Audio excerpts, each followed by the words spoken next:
احناف کہتے ہیں قربانی کے لیے گائے اور بھینس کی عمر 2 سال ہونا ضروری ہے، جبکہ غیر مقلدین کہتے ہیں 2 دانتہ ہونا ضروری ہے۔ ان کی دلیل لا تذبحوا الا مسنہ ہے۔ ہماری دلیل کیا ہے اور ان کی دلیل کا جواب کیا ہے؟ یہ روایت صحیح مسلم میں ہے، لا تذبحوا الا مسنۃ الا ان یعصر علیکم فتذبحوا جزعۃ من الظأن، حضرت جابر کی روایت رضی اللہ عنہ۔ لیکن اس روایت کو غیر مقلد آدھا پڑھتا ہے، اس لیے وہ دلیل بناتا ہے۔ یہ دلیل ان کی نہیں ہے، یہ دلیل ہماری ہے۔ وہ اس روایت کو آدھا پڑھتے ہیں، میں پورا پڑھ دیتا ہوں۔ حضرت جابر فرماتے ہیں اللہ کے رسول نے فرمایا لا تذبحوا الا مسنہ، قربانی میں جو جانور ذبح کرو وہ مسنہ ہو۔ مسنہ کسے کہتے ہیں؟ غیر مقلد ترجمہ کرتا ہے سن دانت کو کہتے ہیں، تو دانت والا ہو۔ جی نہیں، سن کے 2 معنی ہیں۔ سن سے ہو، مسنہ سن سے ہو معنی دانت والا، مسنہ سنین سے ہو معنی عمر والا۔ آپ کہیں گے آپ سنین سے لے رہے ہیں، دلیل اگلا لفظ ہے الا ان یعصر علیکم فتذبحوا جزعۃ من الظأن۔ حضور نے فرمایا مسنہ ذبح کرو، مسنہ نہ ملے تو 6 ماہ والا ذبح کرو۔ 6 ماہ والا، 6 ماہ عمر ہے تو مسنہ بھی عمر ہے، نہ ادھر دانت ہے نہ ادھر دانت ہے۔ یہ حدیث پورا پڑھیں، اور یہ ترجمہ میرا نہیں ہے، یہ فقہا کا ہے، اور امام ترمذی ابواب الجنائز اس کے تحت فرماتے ہیں وَبِذَلِكَ قَالَ الْفُقَهَاءُ وَهُمْ أَعْلَمُ بِمَعَانِ الْحَدِيث۔ یہ ترجمہ فقہا نے کیا ہے، اور فقہا حدیث پاک کو زیادہ جانتے ہیں، تو اس لیے ہماری یہی دلیل ہے۔ یہ دلیل ہماری ہے اور پوری دلیل ہے، غیر مقلد آدھی بات کرتا ہے۔ نمبر 1۔ نمبر 2، رسول اللہ صلی اللہ علیہ وسلم نے اس حدیث میں جو جزع فرمایا ہے کہ 6 ماہ والا ذبح کرو، تو 6 ماہ والا ہے، یہاں تو دانت کا لفظ نہیں ہے، تو غیر مقلد دانت کے جملہ لائے گا، 2 سال میں تو دانت دکھائے گا، 6 ماہ والا دانت کہاں جائے گا؟ تو یہ جواب نہیں بنے گا۔ آدھا تیتر آدھا بٹیر نہیں بنے گا، شوربہ حلال اور بوٹیاں حرام یوں نہیں بنے گا۔ بات کھلی ہے، جس کو اردو میں کہتے ہیں سراسر موم یا سنگ ہو جا، 2 رنگی چھوڑ یا کرنگ ہو جا، تو جو ترجمہ ادھر ہے وہ ترجمہ ادھر ہی کر لیں۔ عجیب معاملہ ہے، ان نے آدھا ترجمہ ادھر کر دیا آدھا ادھر۔ تو احناف کہتے ہیں گائے بھینس ہو تو 2 سال سنین لا تذبحوا الا مسنہ، اور بکری ہو 1 سال، اور اونٹ ہو 5 سال سنی ذبح کرنا چاہیے، سنی۔ اور سنی کا معنی فقہا نے یہی کیا ہے کہ 2 دانتہ ہو، نہیں بلکہ عمر والا ہو۔ 5 سال اونٹ میں، 2 سال گائے میں، 1 سال بکری میں۔ ہاں دمبا دمبی اور بھیڑ مینڈھے میں اگر 6 ماہ والا ہے تو فتذبحوا جزعۃ من الظأن، وہ بھی ہو سکتا ہے۔ تو ہماری دلیل یہ ہے۔ اس کے دلائل اور بھی ہیں، تو جتنا وقت تھا میں نے اتنی بات کر دی۔ دین کے طالب علم کا دوران طالب علمی لڑکا اسکول میں چلا گیا اور دین کے طالب علموں کو چھوڑ دیا، وضاحت فرمائیں۔ دوران طالب علمی آپ اسکول میں کیوں گئے ہیں؟ یا تو پہلے اسکول پڑھ کے آئیں، پھر علم دین پڑھیں، اور جب پڑھنے مکمل ہو جائے پھر آپ جائیں۔ دوران طالب علمی آپ چھوڑ کے کیوں گئے ہیں؟ اور سادے آدمی، اللہ کے رسول نے فرمایا من سلک طریقا یلتمس فیہ علما سہل اللہ لہ طرقا الی الجنہ، او قال طریقا الی الجنہ۔ اللہ کے رسول نے فرمایا لوگوں، جو آدمی علم دین کے لیے چلتے ہیں اللہ جنت کے راستے اس کے لیے آسان کر دیتے ہیں۔ تو جہاں جنت کا راستہ تیرے لیے آسان تھا تو اس کو چھوڑ کے کہیں اور جا بیٹھے۔ تو اس لیے آپ ذہن میں رکھو، یہاں تعلیم مکمل کرو پھر جاؤ، پھر کوئی پرابلم نہیں ہے وہاں جانے کے لیے۔ وہاں پھر جاؤ گے آپ علم دین سمجھاؤ گے، ورنہ ادھر کے آپ رہے تو نہ خدا ہی ملا، نہ وصال صنم، نہ ادھر کے رہے نہ ادھر کے رہے، آدھا ادھورا کام ہو جائے گا۔ کسب کمال کن کے عزیز جہاں شوی، اپنے فن میں وہ کمال حاصل کرو کہ دنیا آپ کو محبوب بنا لے۔ تو وہ تب ہے جس وقت آپ ایک فیلڈ کے اندر رہ کر اس میں کمال حاصل کریں گے۔ تو آپ کو یہاں چھوڑ کے وہاں جانا یہ متاثر ہونے والی بات ہے، اور مولوی متاثر نہیں ہونا چاہیے، مولوی مؤثر ہونا چاہیے۔ یہ اثر دینے والا ہو، اثر لینے والا نہ ہو، ٹینشن دینے کا لینے کا نہیں، ٹھیک ہے؟ تو پریشانی لیتے نہیں ہیں، پریشانی دینے والی ترتیب بنائیں۔ جو ہنسے ہیں نا، میں اس کی ہڈن پکچر سمجھ گیا ہوں کہ وہ کس لیے ہنسے ہیں۔ ایک بچے نے الطاف کی ماں کا دودھ پیا، کیا وہ بچہ الطاف کی بیٹی سے نکاح کر سکتا ہے؟ لو جی، اپنی بھتیجی سے نکاح کرنے کے چکر میں بیٹھے ہیں خدا کے بندے، سادے بندے ہو۔ اگر کل خوانی ورثہ کی اجازت ہے تو اس کا درجہ کیسے ہے؟ سنن ہے، مستحبات ہے، بدعت ہے؟ اور 9 ذو الحجہ کو غسل کرنا کیسا ہے؟ 9 ذو الحجہ کو روزہ رکھنا تو ہم نے پڑھا ہے، لیکن 9 ذو الحجہ کو غسل کرنا یہ کوئی ضروری نہیں ہے۔ ضروری ہے تو اگر آپ نے کرنا ہو تو ایک دن میں 5 نمازیں 5 غسل سے پڑھ لیں، وہ کیا مسئلہ ہے، لیکن ضرورت ہو تو۔ باقی 9 ذو الحجہ والے دن خاص کر کے غسل کرنا، اس کا شریعت میں کوئی حکم کہیں نہیں ملتا۔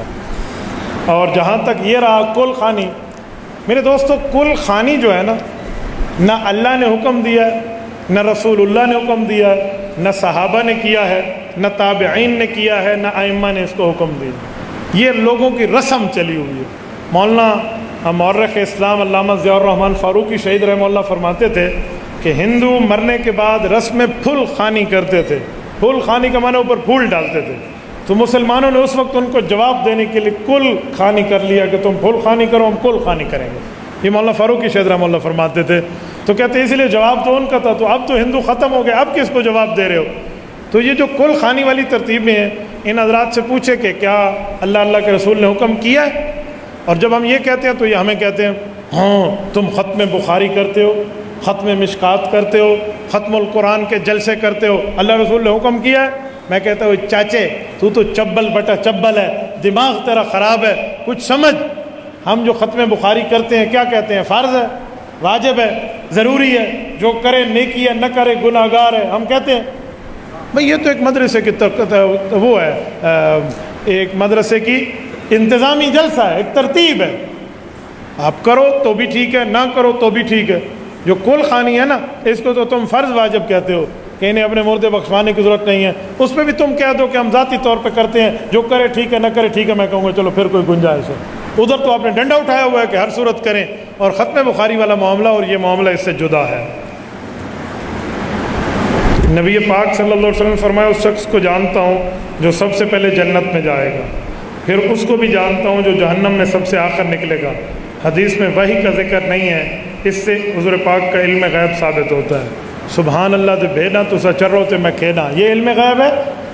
خدا کے بندے، سورۃ نجم آیت نمبر 3 آیت نمبر 4، وما ينطق عن الهوى ان هو الا وحی یوحی، حضور پاک کے ہر بول پر وحی آئی ہوئی ہے کہ حضور بولتے ہیں تو اللہ کی وحی سے بولتے ہیں، تو یہ تو اللہ کی وحی سے ہے۔ وحی کی دو قسمیں، وحی جلی قرآن میں لکھا ہے، وحی خفی حضور کی حدیثیں ہوتی ہیں۔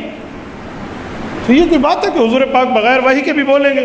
وما ينطق، وما يتکلم نہیں ہے، کلام پورے جملے کو کہتے ہیں، نطق ادھورے جملے کو کہتے ہیں۔ اللہ نے فرمایا حضور ادھوری بات بھی کرے تو بھی میرے حکم سے کرتے ہیں، چہ جائے کہ پوری بات فرمائے وہ تو بطریق اولا اللہ کے حکم سے ہے۔ تو اس لیے یہ بھی اللہ کے حکم سے ہے، ایسے نہیں ہوتا۔ مفتی صاحب بعض لوگ امام کعبہ کے پیچھے نماز نہیں پڑھتے، اس بارے میں فرمائیں۔ تو جس آدمی کو اللہ نے یوں ذلیل کیا ہو کہ وہ کعبے جا کر بھی با جماعت نماز نہ پڑھے، تو یہ اس کو اپنی قسمت پر رونا چاہیے، ٹھیک ہے؟ فَلْيَبْكَ عَلَىٰ ذَلِكَ مَنْ هُوَ بَاقٍ، اس پر رونا چاہیے اگر کوئی رونے والا ہو تو اس کو اور کیا کہا جا سکتا ہے؟ اسی طرح کہ ایک بچونگڑا نمازیں وہاں نہیں پڑھتا، نماز کے ٹائم پر واش روم چلا جاتا تھا، افطاری میں ہم بیٹھے تو وہ آ گیا، میں نے کہا کیوں؟ کہتے ہیں انہوں نے پیچھے نماز نہیں ہوتی۔ میں کہ انہوں نے دسترخوان تو افطاری بھی نہیں ہوتی، ٹھیک ہے؟ افطاری کرنے کے لیے تو ان کے ساتھ بیٹھ گیا ہے اور نمازیں پڑھنے کے لیے ان کو چھوڑا ہوا ہے، تو پتہ نہیں عجیب معاملہ ہے۔ بعض لوگ حضرت مولانا فضل الرحمان صاحب کو گالیاں دیتے ہیں اور ان کے بارے میں طرح طرح کے القابات بتاتے ہیں کہ مولانا فضل الرحمان مریم نواز کے ساتھ بیٹھتے ہیں، حالانکہ وہ عالم دین ہے۔ مجھے ایک بات بتائیں، محترمہ مریم نواز صاحبہ جو ہیں یہ جمعیت علماء اسلام کی ہیں؟ بولیے، مولانا فضل الرحمان کی ہیں؟ مولانا فضل الرحمان کے کارکن ہیں، مولانا کی جماعت کی عہدیدار ہیں۔ تو جب نہ وہ ہماری جماعت کی ہے، نہ وہ ہماری کارکن ہے، نہ ہماری عہدیدار ہے، ہم کیا کریں؟ تو وہ اپنی جماعت کو طے کر رہی ہوتی ہے نمائندگی۔ مولانا اکٹھے احتجاج میں بیٹھ بھی گئے تو مولانا اپنی جماعت کو نمائندگی کر رہے ہیں۔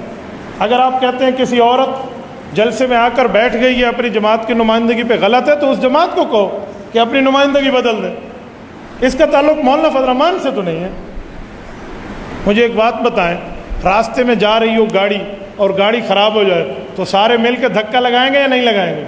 اور بندے ہوں 3 اور عورتیں ہوں 10 اور ڈرائیور کہے 15-13 آدمی دھکا لگائیں، تو ہم کیا کہیں گے؟ عورتیں نہ لگائیں، تو ہم کہیں گے بابا دھکا لاؤ۔ اب کوئی کہے گا عورت کے ساتھ مل کے دھکا لگا رہے ہیں، انہیں کہا جی بابا ہم اس مسئلے میں سواری ہیں اور اس گاڑی کو اس گھاٹی سے نکالنا ہے تو دھکا لگانا ہے، تو عورتیں لگا رہی ہیں یا مرد لگا رہا ہے؟ کسی نے میک اپ کیا ہوا ہے، کسی نے پردہ کیا ہے، کوئی بے پردہ ہے یا کوئی کپڑے والا ہے، جو بھی ہے اس گاڑی کو دھکا لگائیں گے تاکہ مشکل سے نکل جائے۔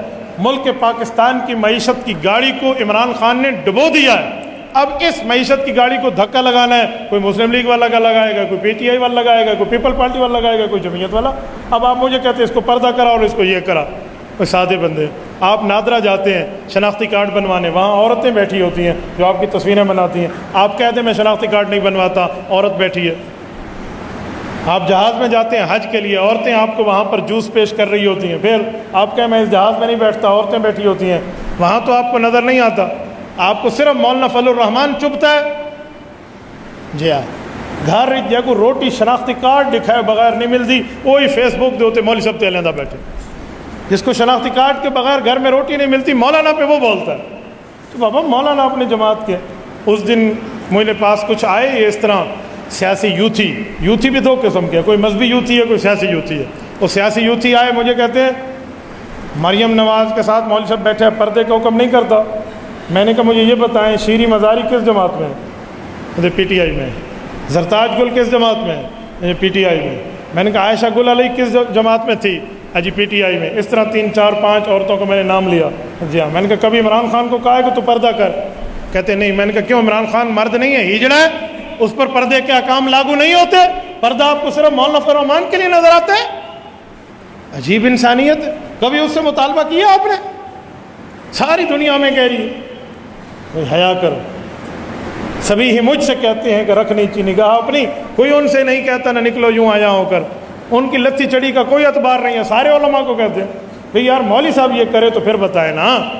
اور مولانا اپنی جماعت کو لے کر چل رہے ہیں، کوئی اور عورت آتی ہے کسی اور جماعت کی آ کر بیٹھتی ہے تو کیا؟ دارالعلوم دیوبند کے جلسے میں اندرا گاندھی نہیں آئی تھی تو اندرا گاندھی کو حضرت قاری طیب صاحب نے دارالعلوم دیوبند والوں نے خود بلائی تھی، وہ وزیر اعظم تھی، وہ خود آئی ہے۔ تو بھائی اگر ہمارے جلسے میں بھی وہ عورتیں آ گئی ہیں تو اپنی جماعت کی نمائندگی کر رہی ہیں، ہماری جماعت کی نہیں، ڈوبی ہوئی معیشت کی گاڑی کو دھکا لگا رہی ہیں۔ ہاں ہماری عورت کو بیٹھے ہم کوئی بے پردہ بات کریں تو تب نظر آئے تو کوئی ہمیں کہنے پہ تیار۔ اچھا ایک جملہ مزید کہتا ہوں، تو آپ کو اتنا پتہ چلتا ہے کہ مولانا فضل الرحمان عالم ہے، تو آپ کو نہیں پتہ کہ عالم اپنے علم پہ عمل کرتا ہے، اس کے پاس بھی کوئی دلیل ہوگی، تو تمہیں کس نے کہا اعتراض کرنا شروع کر دو؟ جب مولوی بھی مانتے ہو، مولویوں کا قائد بھی مانتے ہو، تو ان کے پاس بھی تو کوئی دلیل ہوگی، تو ان سے جا کر پوچھ لیں، آپ کو بتا دیں گے۔ نہیں، ان کے خلاف بک بک کرتے ہیں، ان کے خلاف بولتے رہتے ہیں، لیکن ان سے پوچھنے کی زحمت نہیں کرتے، تو ان سے جا کے کوئی پوچھ لے، معاملہ صاف ہو جائے گا۔ جزاکم اللہ تعالی۔ بعض لوگ کہتے ہیں کہ فقہ حنفی کے مطابق فاسق فاجر کے پیچھے نماز جائز ہے، تو داڑھی کٹوانے والا فاسق فاجر ہے، اس کے پیچھے نماز جائز کیوں نہیں؟ فاسق کی 2 قسمیں ہیں، خفیہ اور اعلانیہ۔ داڑھی کٹانے والا اعلانیہ فاسق ہے، اور عام گناہ کرنے والا چھپا ہوا فاسق ہے۔ فاسق معلن کے پیچھے نماز نہیں ہوتی جو اعلانیہ گناہ کر رہا ہو، لیکن ایک چھپا ہوا ہے، ایک بندہ مجھے نماز پڑھا رہا ہے، وہ چھپا ہوا گناہ گار ہے، مجھے نہیں پتہ، آپ کو نہیں پتہ، نماز ہوگی نہیں ہوگی؟ ہو جائے گی اگرچہ فاسق ہے، لیکن ایک بندہ فاسق ہے اعلانیہ، سب کے سامنے زنا کر رہا ہے، تو آپ اور ہم پڑھیں گے اس کے پیچھے نماز؟ تو بھائی یہ جو داڑھی کٹانے والا ہے یہ فاسق معلن ہے، وہ اعلانیہ گناہ کر رہا ہے، اس لیے اور چھپے ہوئے گناہ کرنے میں فرق ہے۔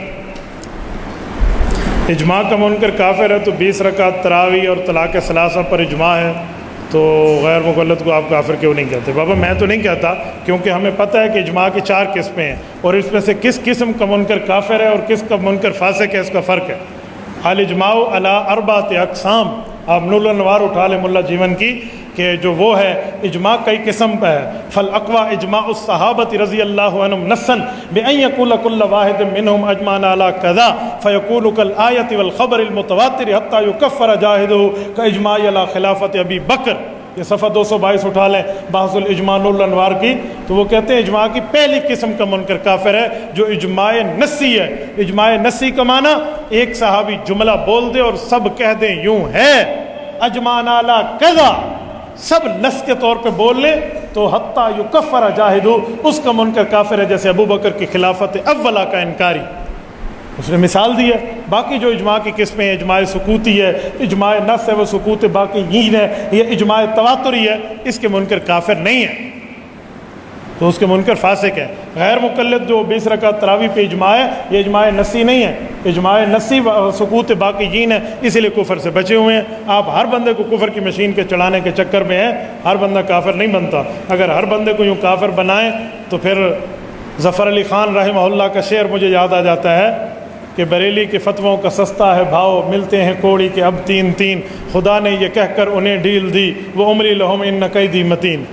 تو اس طرح نہیں ہے کہ ہر بندے کو کافر بنانے کے چکر میں ہو جائے بندہ۔ نماز جنازہ کے بعد دعا مانگنا کیسا ہے؟ نماز جنازہ کے بعد دو قسم کی دعائیں ہیں. ایک دعا نماز جنازہ کے بعد حضور سے ثابت ہے اور ایک قسم کی ثابت نہیں ہے. نماز جنازہ کے بعد قبر پہ دفن کریں اور وہیں پہ جا کر دعا کریں، یہ حضور سے ثابت ہے. اس کو ہم مانگتے ہیں، مانتے بھی ہیں، مانگتے بھی ہیں، شریعت میں موجود ہے. اور جو اگر نماز جنازہ کے سلام کے فوراً بعد دعا کرتے ہیں وہ ہمیں دلیل دکھا دیں، حضور نے مانگی ہو، ہم آج مانگنا شروع کر دیں. اگر سلام کے متصل بعد نماز جنازہ کی کوئی دعا ہے تو اس کے لفظ بتائیں. مجھے بتائیں، ہم سوتے ہیں، سونے کی دعا کیا ہے؟ پڑھیے، اللہم بسمک اموت و احیا، لفظ سنا دیے. اٹھتے ہیں، اٹھنے کیا ہے؟ الحمدللہ الذی احیانا بعد ما اماتنا والیہ النشور، لفظ سنا دیے. ہم مسجد جاتے ہیں، کیا دعا ہے؟ اللہم افتح لی ابواب رحمتک، لفظ سنا دیے. نکلتے ہیں، اللہم انی اسألک من فضلک، لفظ سنا دیے. اس طرح واش روم آنے جانے کی، گھر نکلنے آنے جانے کی دعائیں ہیں. حضور پاک نے نماز جنازہ کے سلام کے فوراً بعد دعا مانگی ہے. لفظ تم دکھا دو، مانگنا پہلے پہلے میں شروع کر دوں گا. اور اس دھرتی پر کسی ماں کی کوکھ نے وہ بیٹا نہیں جنا جو حضور پاک کی دعا ہمیں سنا دے جو نماز جنازہ کے سلام کے بعد ہو. حضور نے مانگی نہیں ہے تو ثابت کہاں سے ہوگی؟ تو جس کو حضور نے نہیں مانگا اس کو ہم اہل سنت والجماعت دیوبند بھی نہیں مانگتے. بس اس پر کوئی جھگڑنے کی بات نہیں ہے، خلاصے کی بات ہے دعا تو لفظ دے دو، نہیں ہے تو تسی چھڑ دو. لمبے کام بندہ نہ کرے.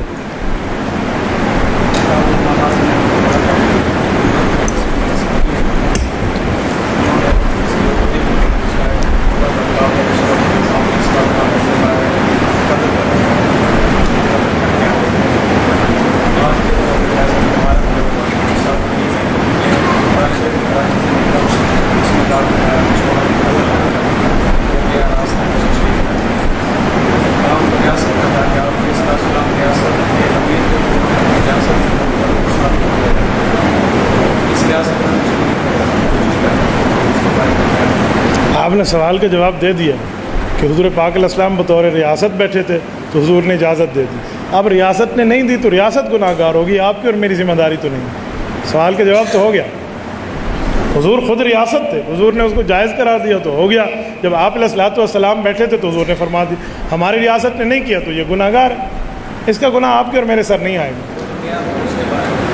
وہ اپنی نیت پر ہوگا. اس کی نیت ٹھیک تھی تو شہید ہے، اور نیت ٹھیک نہیں ہے تو اپنی نیت پر، اپنی نیت پر. جس کی جیسے انما الاعمال بالنیات سے اس کو لے لیں. ٹھیک ہے. امتحان میں کامیابی کا وظیفہ جو میں پڑھتا تھا میں بتا دیتا ہوں. جب آپ کے سامنے سوالیہ پرچہ آئے، توجہ سنیں، بڑی کام کی بات ہے. سوالیہ پرچہ آئے آپ کے سامنے تو سوالیہ پرچہ آپ اپنے سامنے رکھیں اور ایک مرتبہ پڑھیں کاف ہا یا عین صاد، صاد عین یا ہا کاف، بند کر کے یوں کھول لیں تو آپ کا ذہن کھل جائے گا. انا للہ و انا الیہ راجعون پڑھیں اور ایک دفعہ سورۃ والضحیٰ پڑھیں. پھر اس کے بعد آپ پرچے کو دیکھیں، انشاءاللہ تعالی معاملہ ٹھیک ہو جائے گا.